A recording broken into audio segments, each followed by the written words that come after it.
Yes, hi, my name is Dr. Mike Yeadon.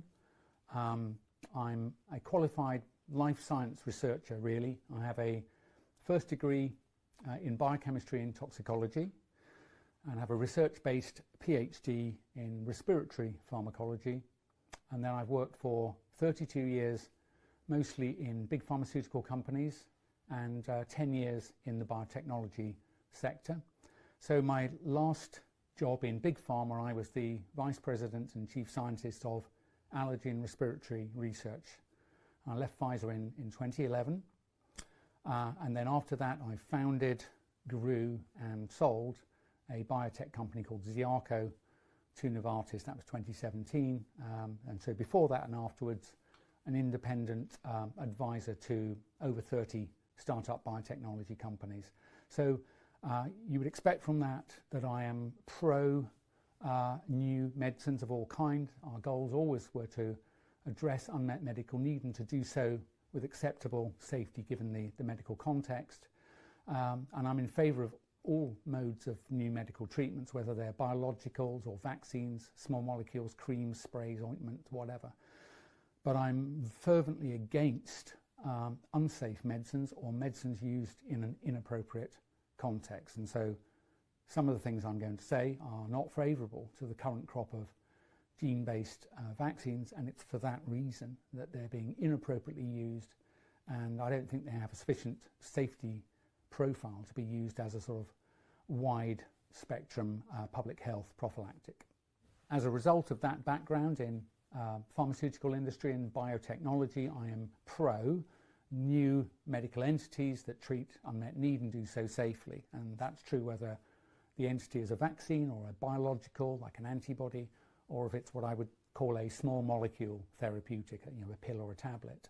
But I'm anti unsafe medicines regardless of what format they are, and so my criticisms sometimes fall onto unsafe small molecule substances and sometimes on unsafe vaccines. So I'm generally pro new medicines as long as they are safe and effective and used appropriately, and I'm anti the opposite of those things. A few things have allowed me, I think, to spot what's going on in the world at the moment. I do have, I would say, two big advantages. One, I've loved biology since I was little, and this year marks the 40th year I've been studying, continuing to learn and to apply biology broadly, whether it's pharmacology, biochemistry, molecular biology, toxicology. And so I've got a very broad grounding in all things to do with life science in terms of health and disease. But one of my former supervisors said that I had a remarkable facility that stood out above the sort of ordinary things you'd have to do to be a vice president or a CEO. And he said that I was able to spot patterns in sparse data earlier than my peers did.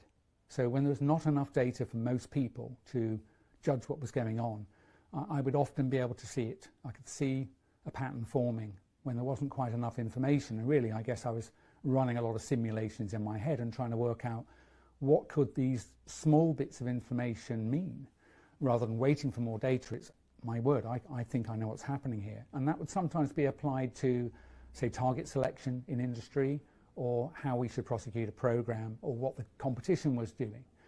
But on this occasion, it allowed me quite quickly to work out that what we were being told about this virus and what we needed to do in order to stay safe was simply not true. For example, early on in the UK, there were enormous changes made in attribution of causes of death. So we'd never had anything as absurd as the rule that is now used. So if you should die within 28 days of having a positive result in an inappropriate test using molecular biology, then you would be declared to have died of COVID-19. That's just wrong. It's not just a matter of disagreeing professionally, it's just complete nonsense.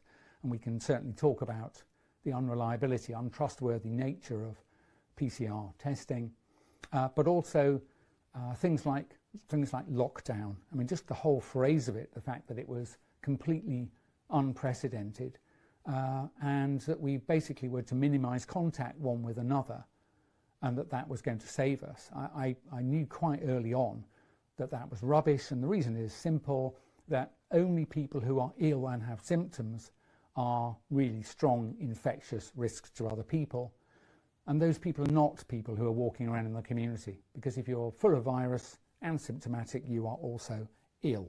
And ill people tend to stay at home or in bed, and or if they're very serious they end up in hospital or die. And so the idea that if you cut normal contacts at work and just civic society and your normal economy, that would slow epidemic spreading, I was fairly sure fairly on that was bunk. And unfortunately it took several months before that was clear, by which time the idea that lockdown is what you need to do had been pretty much cemented in most of the world. So basically everything your government has told you about this virus, everything you need to do to stay safe, is a lie, every part of it, and I'll be challenged on that. Literally there are none of the key themes that you hear talked about, from asymptomatic transmission to top-up vaccines. Not one of those things is supported by the science.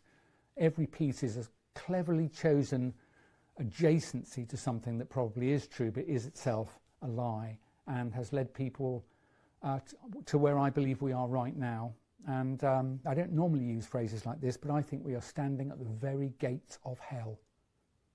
Yeah, when I first heard the phrase lockdown, for example, I hope, like most people, I thought this is a phrase you use in relation to controlling unruly prisoners.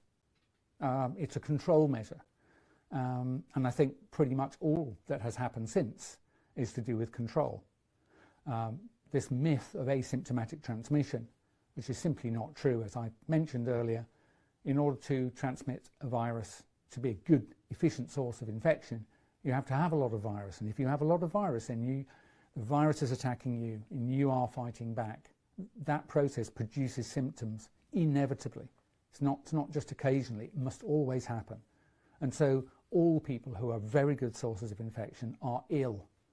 So the whole idea of asymptomatic transmission, I would think if it occurs at all, it's like 1% or 0.1% as good as a strong infectious case. So by the time we got to about the third main theme of this pandemic and how to control it, I knew I was being lied to all the time by government, scientists, their advisors, by ministers, people on the TV. And I'm afraid that impression has simply firmed up as time's gone on. And so it's all about control. Obviously I have my own thoughts about what that control is going to be used for, and I certainly want to communicate that to your listeners and viewers. I remember one of the things I started doing early on, because I understood it quite well, was to publicly criticise the PCR, or polymerase chain reaction test, because I knew enough about it. I'm not a molecular biology expert, but I've hired people who are, and I understand how PCR works, this idea of developing primers, bait as it were, for the thing you're trying to detect, and then to amplify it repeatedly, potentially up to 1 trillion-fold. People will be pretty familiar, I think, with the idea of DNA testing that would be used for forensic purposes. And I point out to them that the PCR test uses most of the same technology. And imagine if you were preparing for a trial and you were able, with your attorney, to show the judge the conditions under which PCR testing was being done. Relatively inexperienced lab staff doing hundreds of thousands of pipetting actions a day in the same laboratory, and you said, look, Your Honour, my client's sample is one of those on the bench there. There might be cross-contamination. In fact, I suspect it's inevitable, but you'll get the result shortly. I mean, the judge would just throw the entire evidence set out of court, and rightly so. But it's the same technology that's being used to work out whether your sample or that of a family member or someone in your community is or is not positive for this virus. It's completely fraudulent the way it's being done. You simply cannot run a technique like that at industrial scale and expect the results to be meaningful, and they're not. I don't think they've ever been meaningful. One of the frauds our government and the people they hired to run the testing have done is they refused to entertain the idea that there is something called a false positive rate. I assure you, if you run any diagnostic test repeatedly, sometimes there'll be a positive result when there's nothing in the sample. That's called a false positive. false negatives also occur, but let's focus on false positives. We don't really know whether that's going to occur 0.5% of the time, 4% of the time. This is enormously material to telling you whether there's lots of infection in your community or pretty much none at all.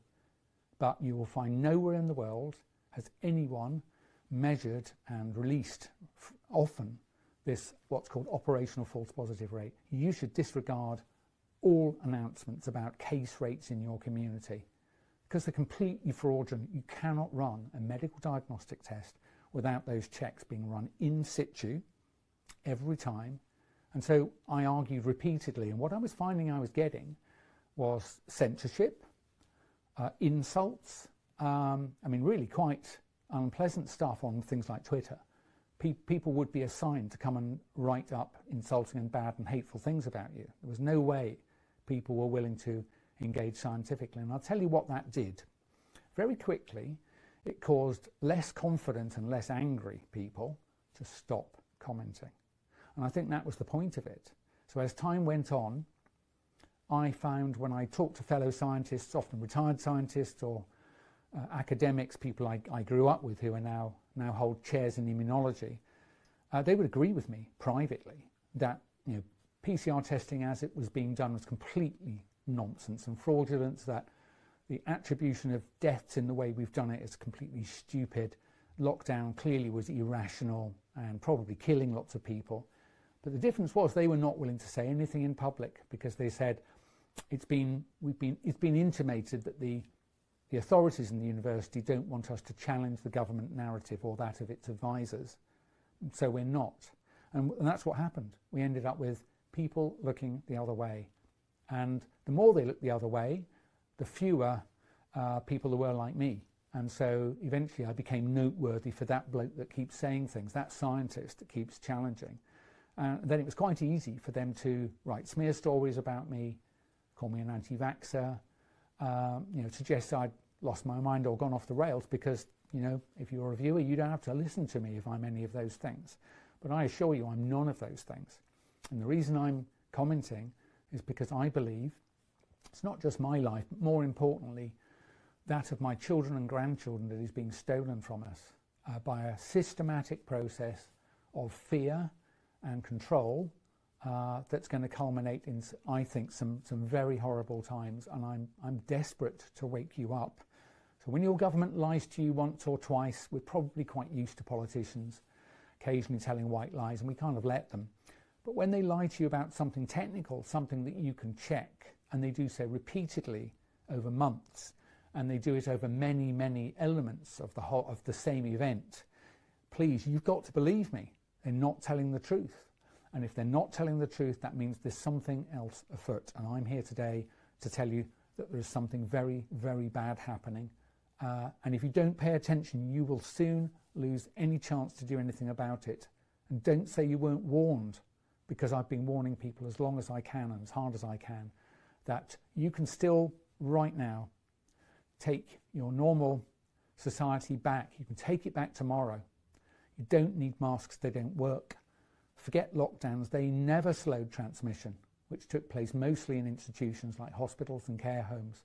You don't need to be vaccinated by inadequately tested and somewhat dangerous gene-based spike protein inducing proteins, and you don't need to do what you're told by corrupt scientists who are apparently advising our government. If you don't do that in the next few weeks, it will be over. I believe if we get to a point of a so-called vaccine passport, I think you will have lost the chance to take it back and you will regret it. Government policy from the beginning, before even the virus arrived in our country, has turned decades of understanding of how to protect people from infectious diseases on its head. So we've never used lockdown before, and the good reason for that is it's not effective. I've just explained that you need to be symptomatic in order to be infectious. So what we do is we quarantine the sick. We've always done that. We've quarantined the sick because that's how you avoid infecting the wider population. So the idea of quarantining the well, this so-called lockdown, is a new invention, and it has no foundations whatsoever either in science or in the history of controlling epidemics. Also, mass testing of people without symptoms has no underpinning science at all. It's just a way of frightening people. And this idea, for example, that you can be ill even though you have no symptoms, and you can be a respiratory virus threat to someone else even though you have no symptoms, that's also invented in 2020. There's simply no history of it, and it defies common sense as well. So most people probably are aware when I tell them, you've got an incredibly good facility for noticing as you walk towards somebody whether they represent a health threat to you. You can tell just from the way their posture, how they're moving, have they got symptoms, eyes, nose, and so on. And if they do, you instinctively move around them. And if you think about it, that goes right back to prehistory, where one of the things that could kill you in wintertime would be catching a respiratory virus, perhaps being disabled for a few days. That might be enough to kill you. Even if you were fit and well, that might be enough to kill you. And so it's a strong evolutionary advantage for us to be highly aware of whether or not someone represented a threat to us. And the fact that we're very good at that, I think, should tell you that they are reliable guides as to whether someone is a threat to you. So if they're not symptomatic, they're not going to infect you with flu. They might stab you or hit you on the head, but they're not going to give you a chest infection that could kill you. And yet, time and time again, lockdown, asymptomatic transmission, the use of high multiplication molecular biology tools, just over and over again, wearing masks, all of these things have either never been used before or we already knew that they didn't work. And so I'm just piecing them together. You can go and check these things in 5 minutes if you haven't done already. But when the government lies to you for a few weeks and then it extends to a few months and then for over a year, come on, this is a respiratory virus, they say, that's slightly worse in the elderly and already ill than is flu. It's definitely less serious to those who are younger and fit than is influenza. That's clear from the published literature of COVID-19.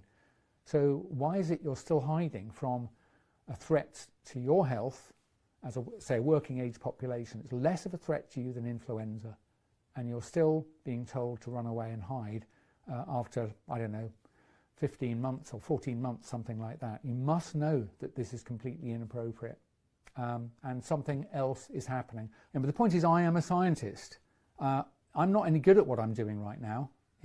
I have no training whatsoever about how to talk to people who are not scientists. But I would say I'm a professional scientist. I've done very well. I've been, really enjoyed my career and I've done well. No one is paying me to do this. I'm receiving absolutely nothing except criticism, social isolation from my peers. So what I would tell you, the reason I think you can trust what I'm saying is sincere, is that I'm I'm paying to do this, right? I have lost work. I have had people I've known for decades no longer want to speak to me. So I'm very sincere in what I'm doing. I'm warning you that governments around the world, and certainly yours locally, is lying to you in various ways that are easy for you to establish.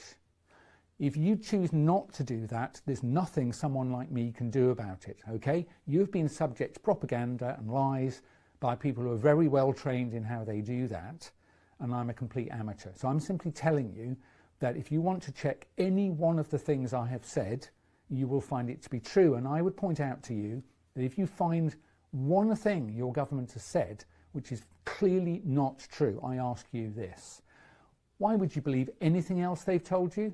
Don't you think that retired ex-Pfizer guy might have something after all? If I can show you, and I'm going to show you a few things that you can go and check.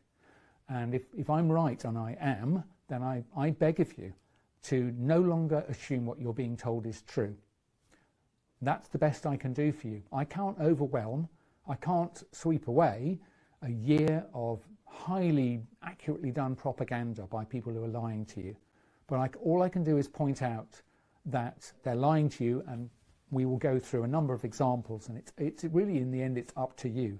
If you would like to stand behind the desk called Comfortable Lies, There's absolutely nothing I can do to stop you. But if you would like to go to the desk called Uncomfortable Truths, which is the one I'm sitting behind, then welcome, and I'd like to help you. One of the reasons I went into the commercial sector early on was I wanted to do applied research. I wanted to be part of teams that would hopefully find new cures. Very much. I've always liked applied research, how things work, why they sometimes don't, what we could do about that. That's the love of my life. But I had some peers of mine who wanted to do blue sky research, and back in the 80s, I guess, they could do that. They could maybe get a position to university and apply for grants, and then they could literally pursue things they thought were interesting.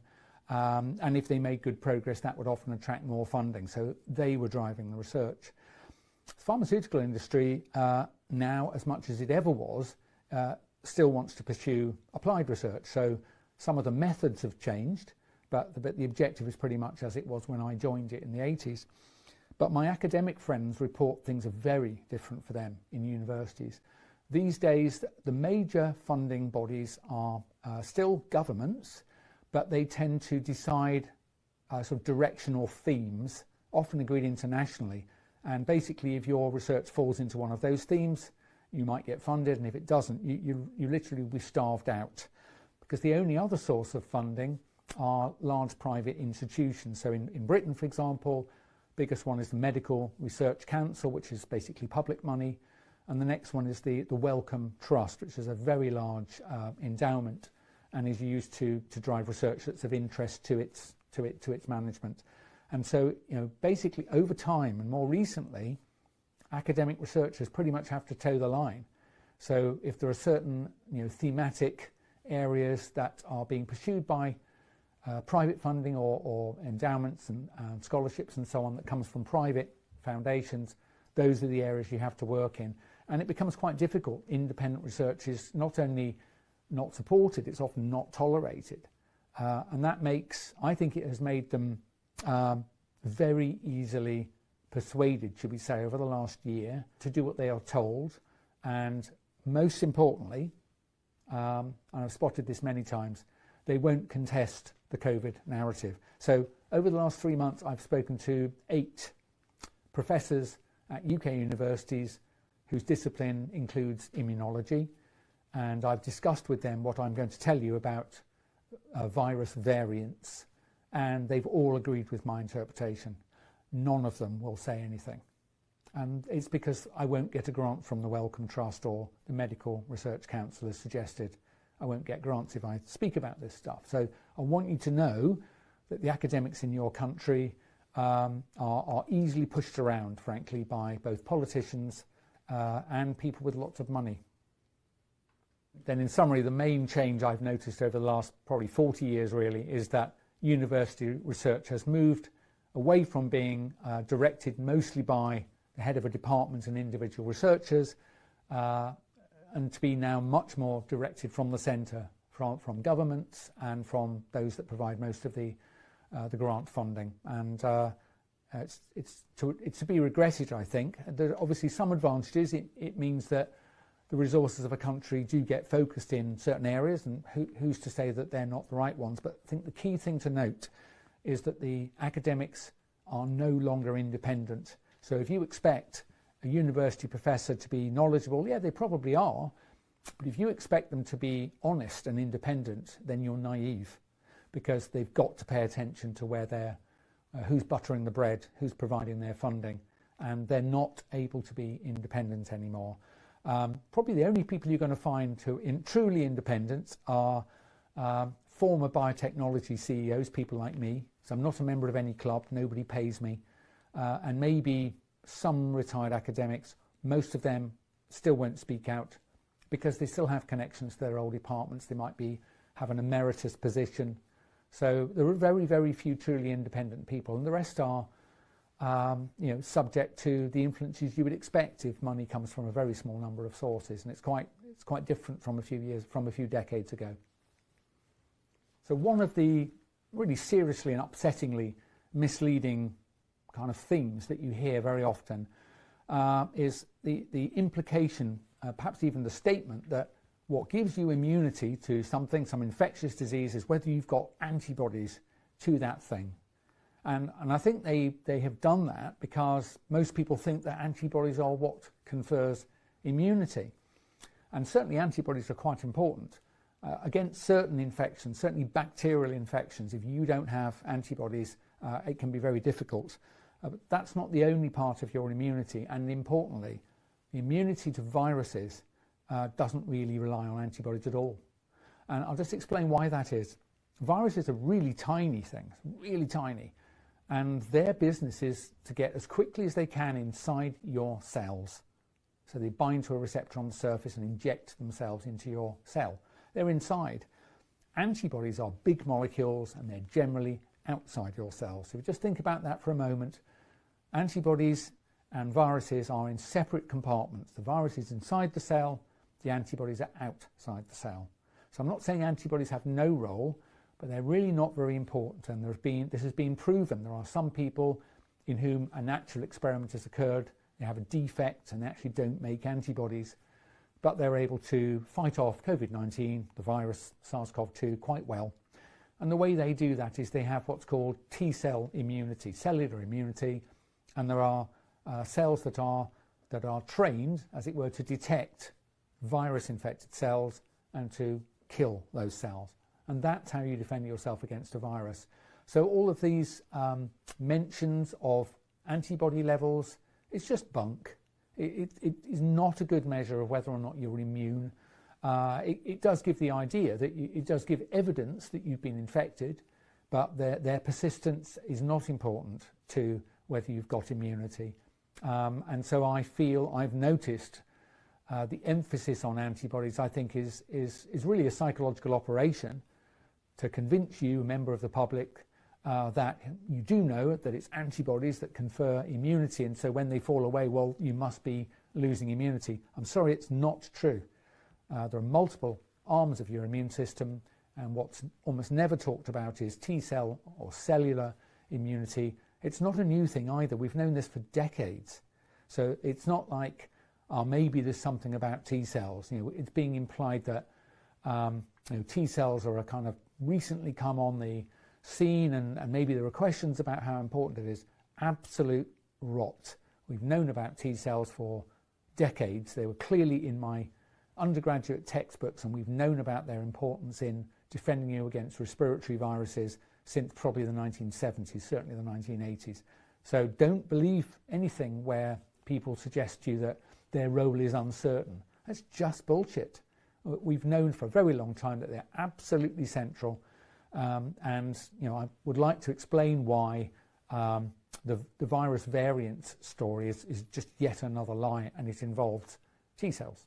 Your immune system has multiple components to it because you are susceptible to infectious threats of various kinds: parasites, fungi, bacteria, viruses. Those would be the main categories. Well, obviously, they invade and threaten you in completely different ways. It would not be surprising then to learn that you've got 4 or 5 different arms of the immune system: innate immunity, mucosal, antibody, T-cells, and complement. There are all of these different wonderful systems that are integrated one with another because it needs to defend you against all sorts of different threats in the environment.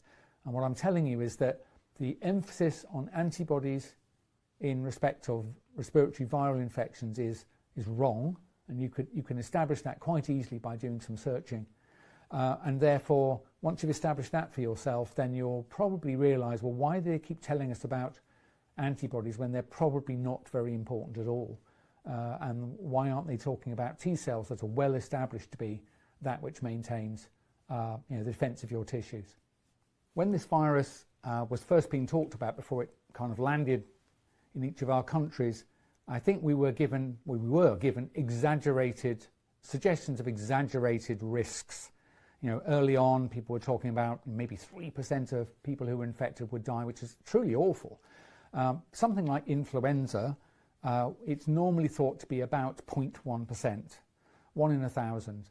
But even that doesn't give you any idea of your relative risks. And let me just tell you, you know this anyway. The older you get, the lower the chance that you'll make your next birthday. So if you're 60 as I am, statistically I've got about a 99% chance of making my next birthday. But by the time I reach my mid-80s, you know, it's maybe only got about a 50% chance of making my next birthday. And inevitably, you reach a point where you don't turn the cards over. If you think of the risk of dying for having been infected by influenza, frankly, the older you get and the iller you already are, the greater the risk that that will be what carries you off. You know, something has to. And this virus that causes COVID-19 is pretty much like that. It's a slightly bigger risk for you. If you're above 70 and already ill, it is a bigger risk to you than flu. Not a great deal more, but it's slightly worse. But the corollary is also true. If you're younger than 70 and you don't have prior illnesses, it's less of a risk to your health than is influenza.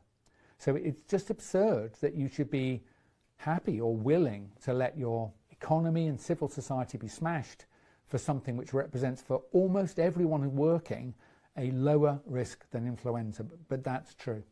Given this virus represents at worst a slightly bigger risk to the old and ill than does influenza, and a less risk, a smaller risk, to almost everyone else who's younger and fit, it was never necessary for us to have done anything. We didn't need to do anything. Lockdowns, masks, mass testing, vaccines even. There are multiple therapeutic drugs that are at least as effective as vaccines are, they're already available and cheap. So inhaled corticosteroids that are used in asthma reduce symptomatology by about 90%, a study that's published this week. An off-patent drug called ivermectin, it's one of the most widely used drugs in the world, is also able to reduce symptoms at any stage of the disease, including lethality, by about 90%. So you don't need vaccines and you don't need any of the measures that have been introduced at all. So it's not just a shade of opinion here. I would say objectively none of those things were ever required. And yet governments and their scientific advisors have lied to us for a year, and I think they've just produced, you know, mayhem, potentially sort of fatal damage to our economies and civil societies. So of the things that your governments and advisors have misled you about, I think most severely and honestly frightens me, and is the catalyst for me making these recordings, is the issue of virus variants and the following issue, the related issue of top-up vaccines or variant vaccines. So let me just quickly explain. This is really, really critical to your very survival. It's quite normal for RNA viruses like SARS-CoV-2, when it replicates, to make typographical errors. That's what it does, typos.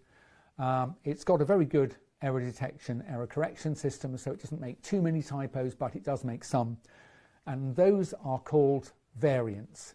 But it's really important that you know that if you find the variant that's most different from the sequence identified in Wuhan, that variant, the most distant, is only 0.3% different from the original sequence. So I'll say it another way.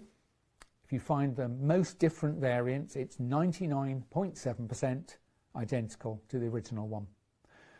And I can assure you, and I'm going to explain why I'm sure, that that amount of difference is absolutely not possibly able to represent itself to you as a different virus. That's what people are leading you to think, that maybe variants will escape your immunity, either caused by a vaccine or by natural infection, and it's an absolute lie.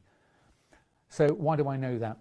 Well, 18 years ago, there was a virus called SARS, which is actually very similar to SARS-CoV-2. It's 80% similar to SARS-CoV-2, and there were some experiments done last year where they found people who'd been infected by SARS 17 years earlier and asked them to donate blood, and they did, and there were tests done on the cells in that blood, and they wanted to know, were the circulating immune cells still able to recognize SARS 17 years later? And they were. They all still had memory T cells circulating around their body. That's great. That's what I would have expected.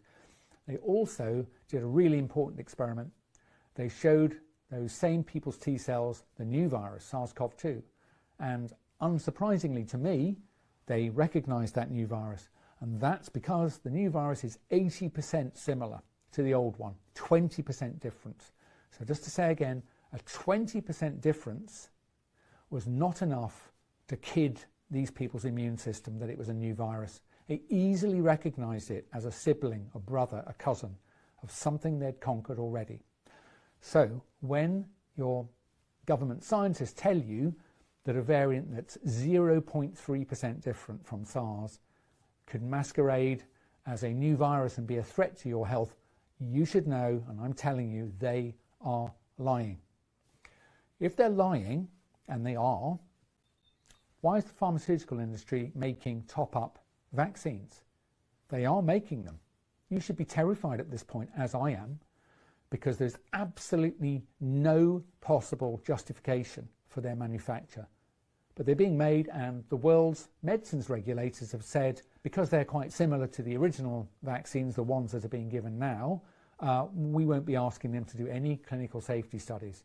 So let me just say again, the variants are not different enough to represent a threat to you, so you do not need top-up vaccines, yet they are being made, and the regulators have more or less waved them through. I'm very frightened of that. There's no possible benign interpretation of this. I believe that they're going to be used to damage your health and possibly kill you. Seriously. I can see no sensible interpretation other than a serious attempt at mass depopulation.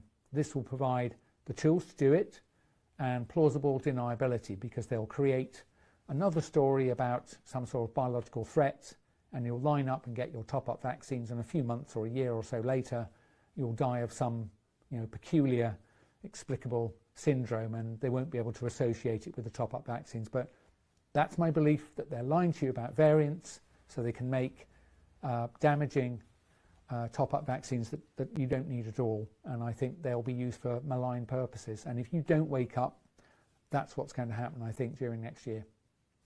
I have heard a lot of people worry about the origins of this SARS-CoV-2. I don't have a particularly strong opinion about it, because the evidence looks both ways and so on, but it's very important that you know that it's not true that we don't know a lot about it. We know an enormous amount about it. It's very similar to a virus that people have been infected and survived before. In fact, it's a lot less lethal than SARS. It spreads more easily, but it's a lot less lethal. And we know that the people it injures and kills are only people who are elderly and or ill, usually both. And so we're talking about less than 0.1%. It's been moving through our communities now for well over a year. It's not some mysterious thing that's going to just leap out from behind the cupboard. It's a straightforward respiratory virus. Most people have completely ample immunity to repel it. And I'll tell you a few things about it.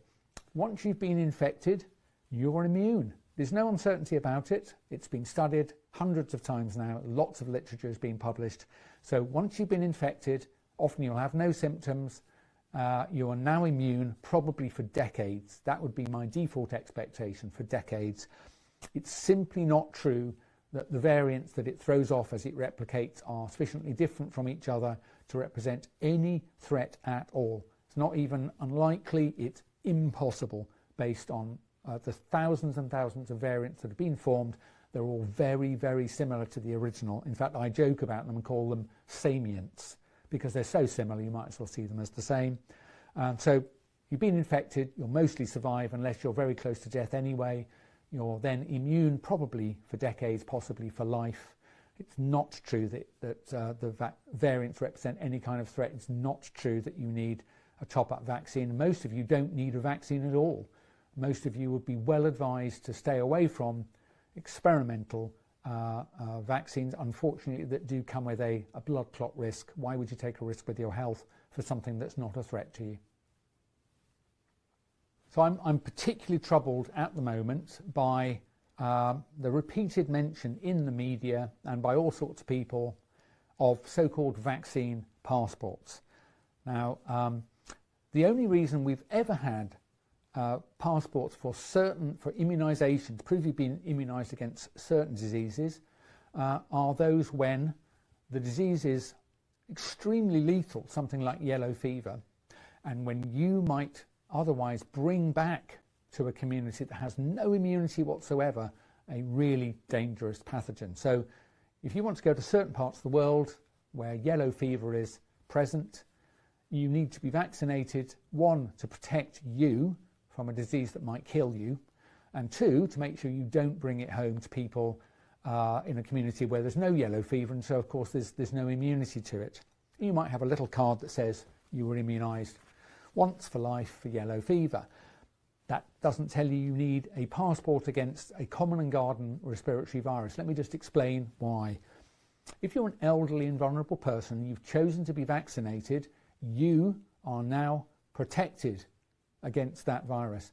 It doesn't matter what anyone around you is doing, whether they've got the virus or not got the virus. You've got your armour on. You don't need to see anyone else's vaccine status. You don't need to know anything about them.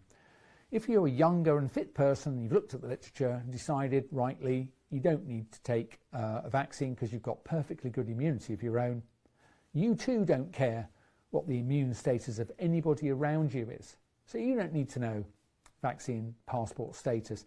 So I've just explained, someone who's been vaccinated doesn't need to see someone else's vaccine passport, and someone not vaccinated doesn't need to see anyone else's vaccine passport. They don't provide you with any safety at all. They're not required at all. What they provide, though, is complete control over your movements to whoever controls the database that your vaccination status is connected to. Let me just quickly explain it. I hope you grasp this, because this is not optional. This is what's going to take over your life in a way that George Orwell in 1984 didn't even dream of. Imagine you've been vaccinated and you've been awarded a vaccine passport on an app. It's going to be the world's first database that contains your name, a unique digital ID in the same format as absolutely everybody else on the planet, on the same database, and it'll have like an editable health-related flag that will say thumb up that you've been vaccinated, or maybe a red flag if you haven't been. Now, the algorithm, the rules that works out what you can do with or without your vaccine passport, that's what's going to control the rest of your lives until you die. So you might think, oh, that's an exaggeration. They're only going to need vaccine passports perhaps to enter a sports ground or a big public building like a museum. That might be true initially. But imagine if they say, now you need your valid vaccine passport to enter any large shopping complex, and then every large store. That's going to provide a coercive pressure on people who've chosen not to be vaccinated. They'll have to get vaccinated. Now, it's an illegal thing for your government to coerce you to accept any medical treatment, and it's against the Nuremberg Code that was put in place after the Nazi doctors were convicted of performing experiments on people, including lethal experiments. That prevents you coercing people to take experimental therapies, because now they're taking part in a medical experiment against their will. But if this vaccine passport system is up and running, and you're told, say, that you can't enter any shop at all without beeping your vaccine passport, now you can't enter any retail establishment. You can't control what those rules are. You've no idea who's setting those rules. Don't allow this system to come into force. It's going to be used to coerce you. And let me just give you another example. You know those variants and the top-up vaccines I spoke about? I believe if you allow vaccine passports to come into force, you'll be pinged one day and it'll advise you to go to the medical centre to have your top-up vaccine. And if you choose not to, your vaccine passport validity will expire, which means you won't be able to enter a shop. You may not eventually be able to use your bank card. All somebody needs to do is set a rule that says, as after a given date, before any bank card can be used, a vaccine passport has to be beeped onto the card reader. So just take it from me, you don't need vaccine passports. They provide nothing whatsoever to you or anybody else in relation to safety, but it will give away to whoever controls that database and the rules complete control over everything you do. Let me give you one last example. You're owning this vaccine passport and it pings, and in addition to advising you need to come to the health centre for your top-up vaccine, perhaps your second one in a year, it also advises you that you need to bring your small grandchild down because your daughter hasn't brought the little lad in yet. And they say if you don't bring that grandchild down, your vaccine passport will expire and that of your daughter as well. Now try resisting that. Simply think. This system is being put in place using lies, and it's being put in place using lies for some purpose, and I believe that purpose is complete totalitarian control. And I think the purpose of that is going to be mass depopulation. I can't think of a single benign interpretation for the simple creation of these top-up vaccines, let alone the lies that surround them. And I'm absolutely terrified that the combination of vaccine passports and top-up vaccines is going to lead to, mass depopulation, deliberate execution, potentially of billions of people. You can stop it. Once you've heard what I'm saying, even if you like the idea of vaccine passports, put the damn thing in place using written records or something that'll allow you to show you've been vaccinated, but do not allow it to be on an interoperable global fixed format database, because that will be the end of human freedoms, and I just see no way of recovering from that once the system's up and running. The frustration I feel is that we simply can't get this information to very many people, and a very few of the people who will even hear this will do anything with it. That's why I'm literally at the end of my tether. I've tried and tried and tried, and I can see that the people running this have played an absolute blinder. They must have thought about it for some time, and they've used a relatively small number of lies which they've chosen to be quite close to something that's plausible, and then they've just pounded this script of half a dozen points relentlessly, and the only other thing they've needed is to frighten people to death and then censor everybody else. That's all they've needed to do, really. Simple story, repeated censorship and fear, and here we are. So it's just, remember, we're subject to censorship. So of course I've been busy as hell, and of course you'd never have heard of me. This is the problem now. Almost no one has heard of me or anyone speaking similarly. Almost nobody. It's just amazing that, but it just shows how. In fact, one of the reasons I'm very disappointed is I've had a sort of realization over recent weeks that it really doesn't matter what we do. If we do the things that those operating this global fraud expect, we will lose. They already know we'll do these things. They've mapped it out, and they've worked out what are the things that are most likely to happen. It'll be, well, there'll be some noisy individuals. Well, as long as we can control the share of voice they get, then we don't need to be worried about them. And I'm worried that I've done absolutely nothing that differs from what they have already modelled and wargamed, and that did not work, or they wouldn't have moved off with this plan. So unfortunately the conclusion I've got is collectively we need to do something unexpected, and if we do expected things, we will lose. That's a bit pessimistic, but forgive me, I've been a research scientist all my life, not a propagandist. It's only recently I've realised that I'm in a trap, really, that I'm playing my role as almost like an icon in their game. I'm a representative of a tiny number of people who'll be noisy, and they're fine with that. Government knows who I am. I know people in the government, and I've been advised they knew who I am. But they won't do anything because I'm ineffective. They haven't left me alone because I'm off target.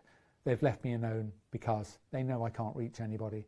I briefly worked with the UK Chief Scientific Advisor, Sir Patrick Vallance, when he was, as I was, researchers in the Wellcome Research Labs in about late 1980s.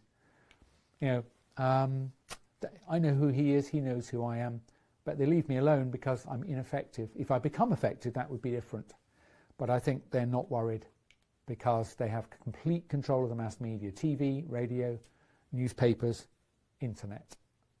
And the only people who will see me are really people already looking for information.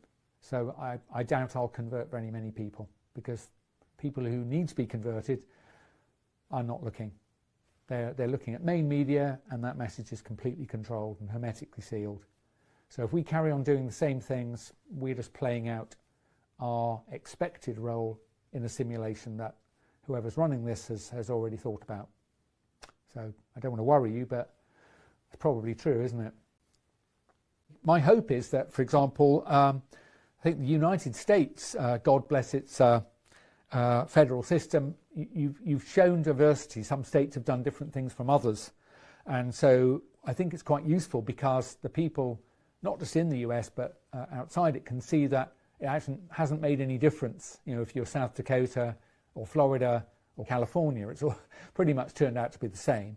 So the measures that have been put in place are unnecessary and have made no difference except to worsen the outcome for the people who live in those states. It's destroyed the economy and civil society, and probably cost people their lives by depriving them of ready access to normal healthcare, which has been kind of smashed by our responses to this virus. But in the European countries, unfortunately, in every country, whatever set of measures they chose, they were uniform, north, south, east and west. And so we never had any opportunity to see what would have been the counterfactual. And so each country is pretty much hermetically sealed, and you know, whoever's running this has complete control of the message and the medium. Something very important for you to know: the vaccines, these gene-based vaccines, they're not approved by any medical authority like the FDA, European Medicines Agency. They are available only what's called an emergency use authorization. So if there wasn't an emergency, they simply couldn't be administered at all. But it's very important that you know that they are emergency use authorized only. That is, we don't know very much about them. We don't know anything at all about the potential for long-term side effects. So if it turns out, for example, that they induce cancer in 1 in 10 people, I don't think that's likely. But since we don't know anything, anything's possible, right? So it's inappropriate to be giving these to more than the most vulnerable people. So when they first were emergency use authorized, and they were to be used only in the elderly and already ill, I could understand why they were doing that.